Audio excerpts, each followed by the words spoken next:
Hi guys. So this is a continuation of my documentation series of building Thuto. So building a startup and the challenges, yeah, the challenges that I face when I think building products like this, building products that utilize AI. So last time I spoke about, let's say, pivoting my company and then choosing a different market or choosing a different target audience to showcase my product.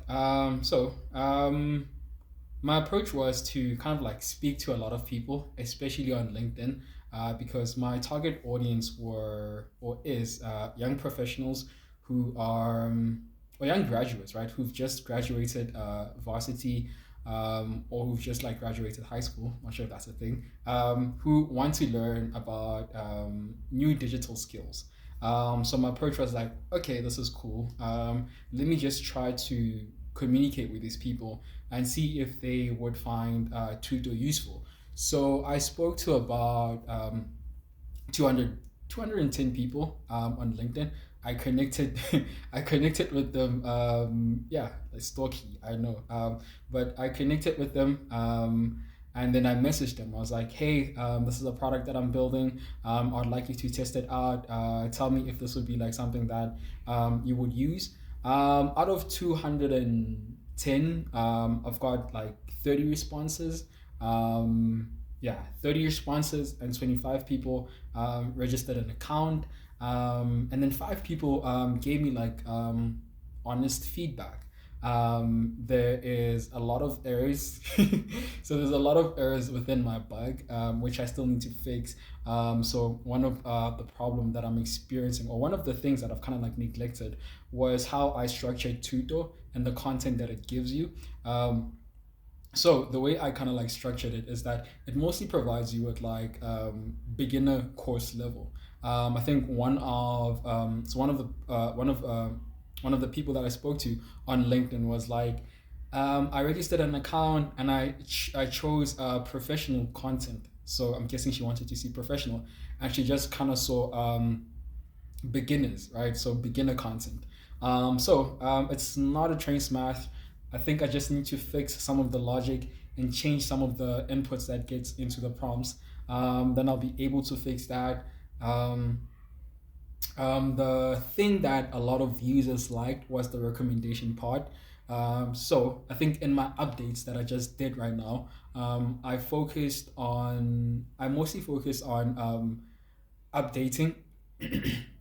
Sorry about that.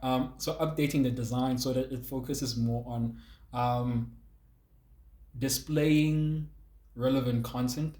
So previously it had like three links, so where it linked you to these YouTube videos. So I updated it to only show like one. I'm gonna add a feature where users can like select they can select how many videos that they want to see, but at the current moment it shows one, and then it shows like a description of that video, and at the bottom there it'll show like a next button. So the ideal part of it is to kind of like design something or design a format that's kind of like familiar. So the way I kind of like designed it previously was it had like a description at the top, and then it had a video at the bottom. So it felt like unfamiliar. So I've looked at other I've looked at other learning platforms and kind of like how they kind of structured um, the way they show their information, and kind of like took it from there. You know what I mean? Like you don't have to redesign the wheel every time. So the thinking with like the way I've created it now was that my plan, I think, on the next iteration is I'm going to add steppers. So where you can see where you are in that space, right? And like what you're learning, and then you'll be able to navigate through it much more fluently. Because I think one of the feedback that I got was they didn't like how you have to navigate back and forth, back and forth. So my thought process was, okay, cool. Let's simplify everything. Let's reduce the navigation part that's not necessary and just put the content in one space, and then show signals of movement, show signals of progress. I'm gonna design some of that, and my plan is to design prototypes and then share it with users on LinkedIn. Um, I'm gonna stalk again. Yeah, I'm gonna contact 300 people. No, I'm gonna contact 300 people. See how see what feedback that I get. But yeah, it kind of feels like I'm getting closer into kind of like understanding what value Tutor can provide. Because, like I said, in the beginning, it started off with a solution looking for a problem. So it was in the thought process of, oh, we have AI, it's cool. Let's see where we could implement it. And from that process, I tried to implement it in like basic education, um, which didn't work out. It's not a closed space. I'm gonna still continue on that, but now I kind of like took it home and kind of like looked at how can I utilize AI to solve my problems. You know what I mean?